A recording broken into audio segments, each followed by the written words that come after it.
Saya itu satu penyiksaan sebenarnya. Walaupun dia rupa seronok kan, nampak dia seronok, sebenarnya nasihat itu adalah satu penyiksaan.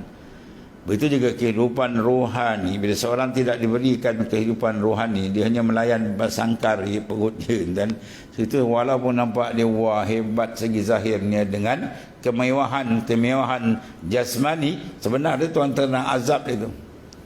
Ya Tuhan sedang azab. Qad azabakumullahu bihayatil jismaniyah ar-radi'ah. Tuhan sedang mengazab dia dengan kehidupan rohani yang keji. Dengan sebab rohani dia tak terbuka, dia layankan jasmani saja. Ya, qad azabakumullah bihayatil jismaniyah. Jisim kita yang luar ni sangkar kan. Kemana akhir dia? Tu liang lahat. Tu je lah. Yang dia bersungguh macam nak mati.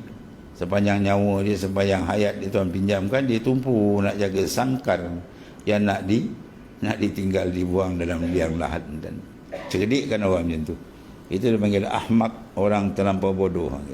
Orang cerdik dia nak simpan nur rohani, hakikat diri kita yang akan berpindah pula ke barzah dan seterusnya ke alam yang kekal.